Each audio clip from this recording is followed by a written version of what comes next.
God aften, Colette. Og velkommen til programmet. Tak skal du have. Det er en ære. Jeg har glædet mig så meget til at sige god aften, Colette. Du er 30 år gammel. Simpelthen. Tiden er fløjet. Ja, og du har skatet siden du var 11. Det har jeg.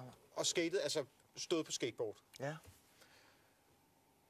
Og så er du kendt som Koteletten. Nu i dag mest bare Letten. Ja, det er det jo blevet til i daglig tale. Letten. Ja.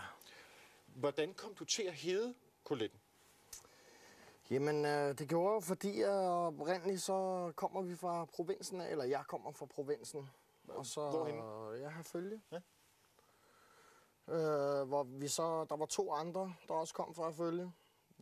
Så da vi startede med at skate ind i Fælledparken, der... Altså Fælledparken i København? Lige præcis, ja. Der er en skateboardbane, som vi ikke har at følge.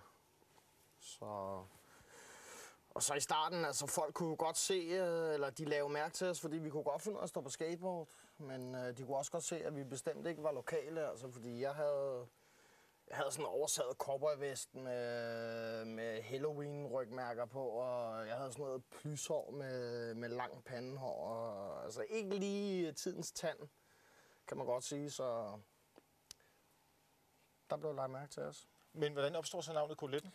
Jamen det startede så med, at min ven, som også kom fra at følge, han var den første, der kom i snak med de lokale. Hvor han var i lære som slagter på det tidspunkt. Og så fra de lokale københavners perspektiv, der så det ud som om, jeg var hans højre hånd. Og så fordi han var slagter, så var det er ikke Koletten. Ja, det er præcis. Jeg tænkte, vi lige skulle tage et stykke med gadeliv fra dit liv som skateboarder i København, før vi går til sagen. Lad os bare gøre det. Skal jeg så bare gå i krig? Fortæl om en dag på skateboard. Ja, altså lige den her historie, der bliver fisket efter, det var jo... fordi vi havde sådan nogle ugenlige ture til Malmø, hvor når vi så landede på Israels Plads med bussen igen, så skulle vi lige en tur på Stereo bare have et par pils. Og da vi så havde fået det, der er jeg på vej hjem og triller stille og roligt ned ad Købmagergade i støvregn, vel at mærke. Og jeg når så til Runde Tårn, hvor der er 2 fyre og 2 piger. Og ham den ene fyr, altså jeg havde Walkman på, så jeg kunne ikke høre præcis, hvad der var, men jeg kunne godt høre, at han var ude med riven. Hvordan så han ud? Jamen han havde en tæppejakke, og så havde han langt heavy hår. Og så havde han spidse cowboystøvler. Han så meget godt ud jo, i den ende af verden, hvor man ser sådan noget. Så i hvert fald så råber han et eller andet efter mig med... Det, altså, for mig at se ud, så det ud, som om han var på vej over for at spise mig i hvert fald. Han kan ikke lide skater? Nej, jeg tror, han kunne heller ikke lide, at man kører på skateboard på strået. Så han ville over lige at manifestere. Hvor jeg tager så rundt om mit bræt og står og venter på ham, fordi jeg er sådan lidt rystet over, at han lige pludselig skal spises med på Købmagergade.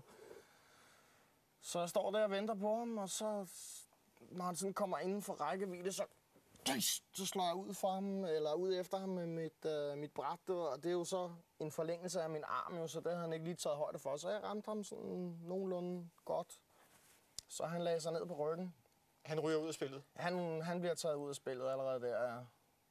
Hvor jeg tænker, nå okay, fint nok, så var det vel det. Så jeg lunder stille og roligt videre på mit skateboard, men så tænker jeg må hellere lige kigge tilbage og se hvad der sker. Der er cirka noget ned til McDonald's nede ved Ilum.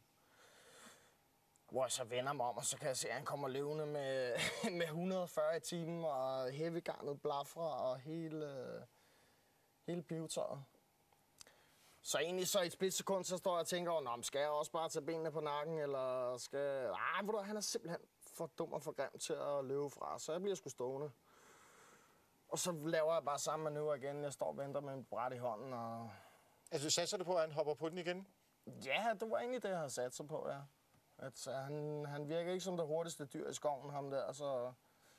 Ja, det satser jeg sgu på. Men i hvert fald, så havde han jo regnet den ud, jo, så han ville ikke lave samme fejltagelse igen. Altså med at komme for tæt ind på mig, så lige pludselig, så jeg kunne ramme ham med min forlængede arm. Ikke? Med dit bræt? Ja, lige præcis. Så han vil prøve at lave et flyvespark, hvor, med støvregn og spidse kopperstøvler og de der fliser, der ligger inde i Købmagergade, det er ikke verdens bedste kombination. Det er ikke lavet til kampsport? Nej, det er det bestemt ikke. Så det ender faktisk med, at når han sådan skal sætte af til sit flyvespark, så glider hans fod. Så han flyver sådan set vandret igennem luften. Okay. Og lander lige foran mine fødder og knalder nakken ned i stenene. Og ligger lige foran mine fødder og vender det hvide ud af øjnene.